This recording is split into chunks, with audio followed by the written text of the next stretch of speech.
The torn photograph fluttered in the wind as Declan James clutched it with calloused fingers. The jagged edge a constant reminder of what he'd lost, or perhaps what he'd never truly found. The Wyoming Territory of 1878 was unforgiving to men with ghosts, but Declan had carried this particular ghost for 3 years across the frontier.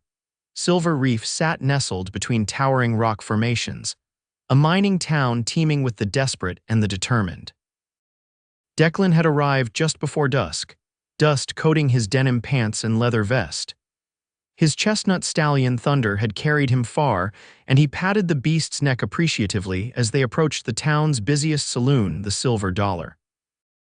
The photograph, half of it, anyway, showed a man with a proud stance, wearing a military uniform. The other half was somewhere out there, and Declan had followed rumors and whispers for thousands of miles searching for it. For her. "New face in town," observed the barkeep, a portly man with a walrus mustache. "What brings you to our little slice of heaven, stranger?" Declan ordered whiskey, the amber liquid burning a path down his throat. "Looking for someone, ain't we all?" the barkeep chuckled, wiping a glass.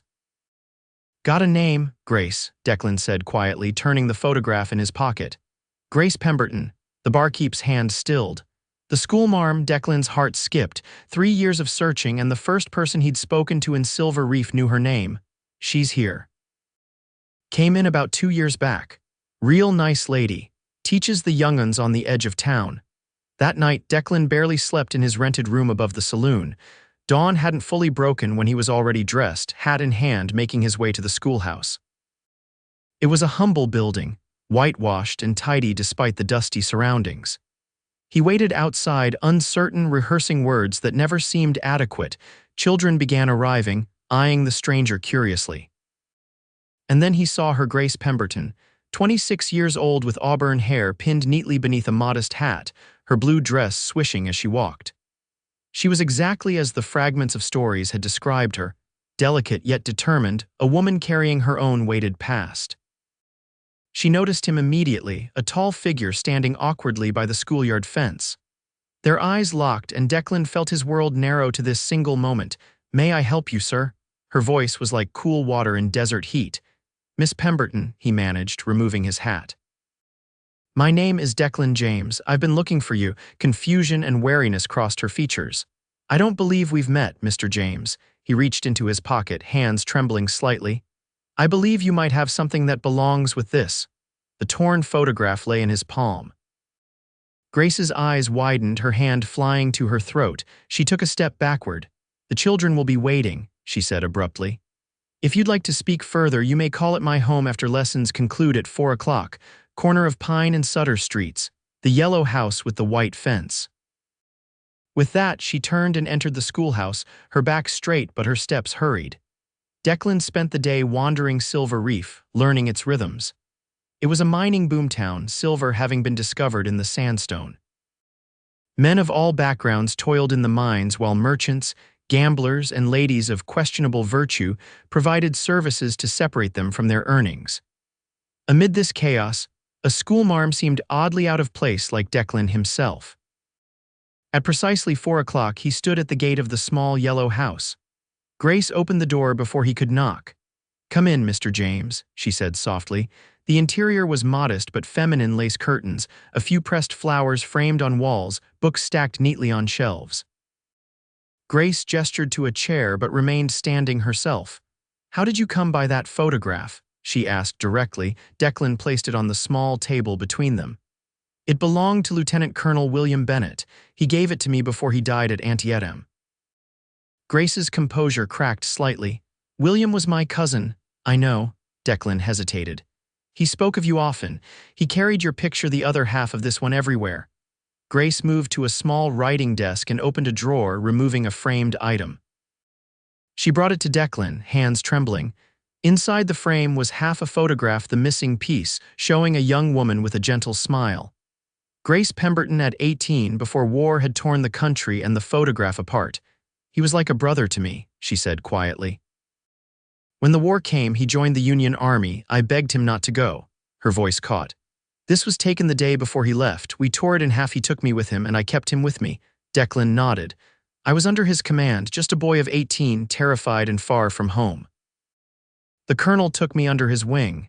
He swallowed hard. When he was hit, I was beside him. He gave me your picture and made me promise to find you to tell you he was sorry he couldn't come home. Tears streamed down Grace's cheeks now, and it took you 15 years to fulfill that promise. I tried earlier, Declan said, his voice rough with emotion. I went to Virginia after the war, but your family had moved west. I traced you to Kansas, then Colorado, always a step behind. I took work as a cattle driver, a ranch hand, whatever would keep me moving in your direction. The years just passed. Grace sank into a chair, and now you found me. And now I've found you, Declan echoed. She looked up at him, studying his weathered face. You've carried William's picture all this time. Why? Declan removed his hat, turning it in his hands. At first because of my promise. Then because the stories he told made me feel like I knew you, like you were someone worth finding. They sat in silence as the light changed outside, afternoon shifting toward evening. Would you care to stay for supper, Mr. James? Grace asked finally. It seems we have much to talk about. That night marked the beginning. Declan told Grace stories of William's bravery, and she shared tales of their childhood. They carefully pieced together the torn photograph, not physically joining the halves, but placing them side by side on Grace's mantle, a symbol of connection restored. Declan took a room at the boarding house and found work at the livery stable. Each day, he would tip his hat to Grace as she walked to school, and often they would share evening meals, their conversations gradually shifting from William to themselves. Grace had come to Silver Reef seeking a fresh start after losing her parents to influenza. Teaching gave her purpose. Declan spoke of his Texas childhood, his time as a soldier, and the years spent drifting across the frontier. You've been searching for me for so long, Grace said one evening as they walked along Silver Reef's main street. What will you do now that you've fulfilled your promise? Declan hesitated. I haven't thought that far ahead. For years, finding you was my only purpose. Their relationship developed slowly, cautiously.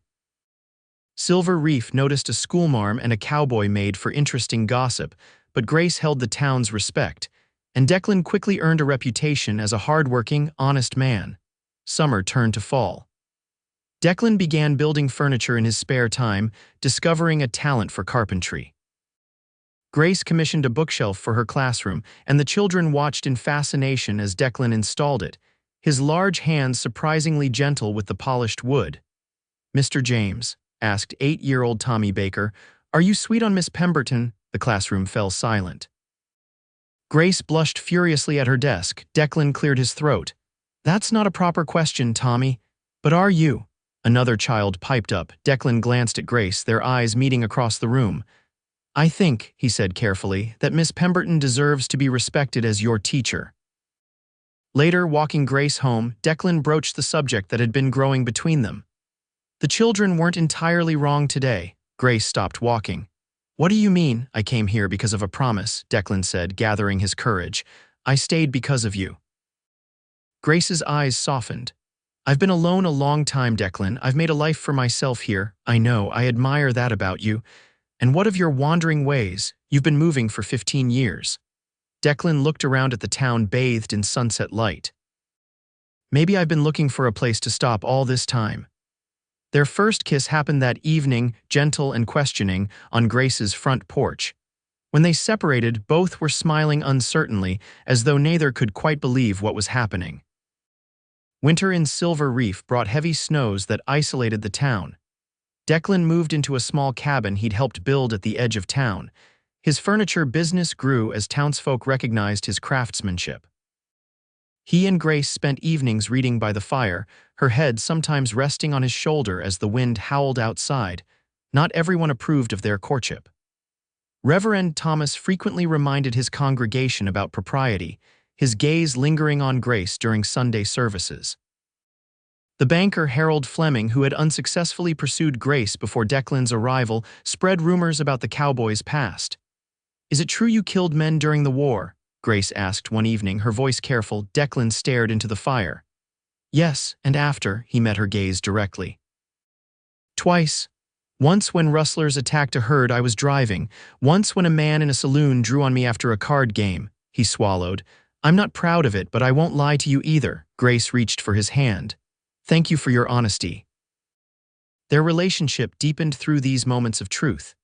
Grace shared her fears of never having a family after waiting so long. Declan confessed his nightmares from the war. The torn photograph remained on Grace's mantle, a reminder of what had brought them together. Spring brought new challenges. The mining company reduced wages, causing tension in town. Declan stood with the miners, many of whom had become his friends and customers. Grace worried about violence erupting. "This isn't your fight," she told him as he prepared to attend a meeting at the miners' camp. "These are good men being treated unfairly," Declan replied. "Sometimes you have to stand for something. Just come back to me," she whispered, straightening his collar. He kissed her forehead. "Always." The labor dispute turned ugly when company men attacked the miners' meeting. Declan took a blow defending an older miner, returning home with a split lip and bruised ribs. Grace tended his wounds, her face tight with worry. "This town is changing," she said. "Perhaps it's time to consider a change ourselves." "What kind of change?" Declan asked. Grace took a deep breath. "Marriage, for one, and perhaps a fresh start somewhere else." Declan sat up despite his pain. "Grace Pemberton, are you proposing to me?" she laughed, the tension breaking. "I suppose I am, though I'd have preferred more romantic circumstances." He took her hands in his. "I've been carrying half of a picture for 15 years, searching for its match. I think I've been preparing to ask you this question since before I knew you." He slid to one knee beside her chair. "Will you marry me, Grace?" "Yes," she answered without hesitation. "Yes, I will." They married in late April, a simple ceremony in the town church. Grace wore a blue dress with white lace trim. Declan wore a new suit made by the town tailor. The schoolchildren sang, and even Reverend Thomas seemed moved by their vows. Harold Fleming did not attend, his bitterness having hardened over the months. Few noticed his absence amid the celebration. The mining dispute resolved with a compromise, but Silver Reef's boom days were clearly waning. New strikes elsewhere drew men away, and businesses began to struggle. Declan and Grace discussed their future as they settled into married life in her yellow house. "I've saved almost enough to buy land," Declan told her one evening. "Not here, but northward, in Idaho territory. Good grazing land with timber." Grace considered this. "A ranch, a home," Declan corrected. "A place to build something lasting." They might have left immediately had fate not intervened. 3 weeks after their wedding, Harold Fleming's resentment boiled over. He confronted Declan outside the livery, drunk and armed. "You stole what was mine," Fleming slurred, his revolver shaking in his hand. "Go home, Harold," Declan said calmly. "You're drunk.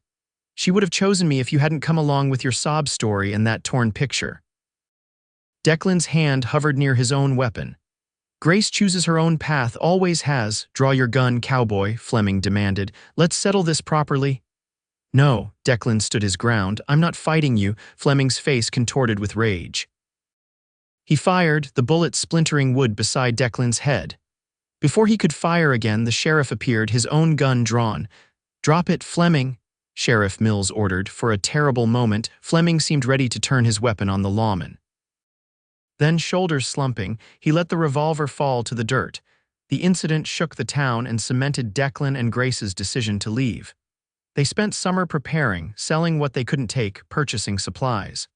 Grace trained a young woman named Emily to take over the school. Declan completed his outstanding furniture orders and sold his tools to a promising apprentice. In August, they loaded 2 wagons, one with their belongings, one with lumber and tools for their new home.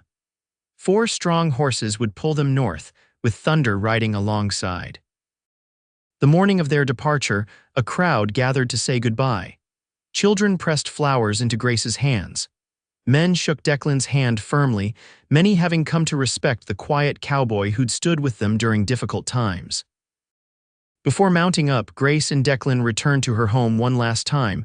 On the mantel sat the 2 halves of the photograph that had brought them together. "Should we take them?" Grace asked. Declan considered this. "I think it's time they became whole again." Grace retrieved a small frame she'd commissioned from Declan's apprentice. Carefully, they placed the 2 halves side by side within it, the torn edges fitting perfectly together.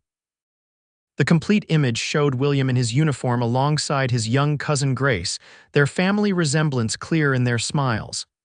"He would have been happy for us," Grace said softly. Declan nodded. "He led me to you in the end." They placed the newly unified photograph in a special box, nestled among their most precious belongings, and left Silver Reef behind. The journey north was arduous, but filled with quiet joy. Evenings around the campfire, they spoke of their dreams for the future children running across meadows. A sturdy home filled with Declan's handcrafted furniture, perhaps horses to raise alongside cattle. Grace would teach their children and others nearby. Declan would build a life with his hands instead of wandering. 2 weeks into their journey, while camped beside a clear stream, Grace revealed news that brought tears to Declan's eyes. "I'm carrying your child," she told him, guiding his hand to her still flat stomach. "Our family has already begun." That night, holding his wife beneath the vast Wyoming sky, Declan marveled at how one torn photograph had changed everything. The missing piece he'd carried for so long had led him not just to Grace, but to himself, to the man he was meant to become. They reached their destination in early autumn, a verdant valley nestled between protective mountains. Their land purchased sight unseen based on a surveyor's recommendation exceeded expectations. A bubbling creek cut through forests and meadows. Wild game abounded. The soil was rich and dark. "This is it," Declan said, helping Grace down from the wagon. "Our place." "It's beautiful," she breathed, taking in the golden aspens against the evergreens. They built a temporary shelter first, knowing winter would arrive soon. Neighbors from miles around came to help raise the walls of their permanent home, drawn by word of new settlers. By December, they had a snug cabin with a stone fireplace and real glass windows, a luxury Grace had insisted upon. Their first child, a son they named William, was born during a January snowstorm. Grace labored bravely with only the assistance of a neighbor woman who'd ridden through drifts to reach them. Declan paced outside the bedroom door until his son's first cry pierced the howling wind. Holding his son, Declan felt the weight of the journey that had brought him here from a battlefield in Maryland to this peaceful valley, from a torn photograph to a complete family. Spring brought new growth to their land and new strength to Grace. She planted a garden while Declan expanded their cabin and built corrals for the horses they planned to raise. By summer, 3 nearby families had children old enough for schooling, and Grace began teaching again, this time in her own home. The framed photograph sat on their mantel, William Bennett's face watching over his namesake. Sometimes Declan would catch Grace speaking to it softly, telling her cousin about their life, their son, their happiness. Their valley community grew steadily. A trading post opened 10 miles away. More families arrived, drawn by stories of fertile land and good neighbors. Declan's reputation as a craftsman spread, and orders for his furniture came from as far as Boise. Grace's small school expanded to a proper building after their 3rd year. William was joined by a sister, Emily, when he was 3, and another brother, Joseph, 2 years later. The children grew strong in the mountain air, learning to ride almost before they could walk, helping with chores as they grew older. 10 years after leaving Silver Reef, their ranch, which they'd named Silver Creek in homage to their beginning, was prospering. 20 horses grazed their pastures alongside a modest herd of cattle. Their expanded home stood as testament to Declan's skill, every joint and beam placed with care. On their 10th anniversary, Declan presented Grace with a special gift, a rocking chair carved from cherry wood. Its back inlaid with a silver design that mimicked the torn edge of the photograph that had brought them together. "So you never forget how we found each other," he said as she ran her fingers over the intricate pattern. "As if I could," she replied, kissing him deeply. That evening, as their children slept and moonlight silvered the creek, Grace and Declan sat on their porch, her in her new rocker, him on the steps at her feet. "Do you ever think about how different our lives might have been?" she asked, her fingers gently combing through his graying hair. "If William hadn't given you that photograph, if you hadn't searched for me." Declan looked out over the land they'd transformed. "I believe we would have found each other somehow. Some connections are meant to be," Grace smiled, "like 2 halves of a whole." "Exactly that," he agreed, taking her hand and pressing a kiss to her palm. "Exactly that. In the years that followed, Silver Creek Ranch became known throughout the territory for its fine horses and the warm hospitality of its owners. Travelers would sometimes stay with the James family, marveling at the harmonious home and the story behind the framed photograph on the mantel, the picture of a Union soldier and his young cousin, once torn apart but finally made whole again. And if visitors noticed how Declan James still sometimes reached into his pocket, as though checking for something precious he'd carried for years, or how Grace Pemberton James would catch his eye across a room and smile as if sharing a secret, they understood they were witnessing something rare. A love story that had literally begun with two halves finding their match across the vast American frontier.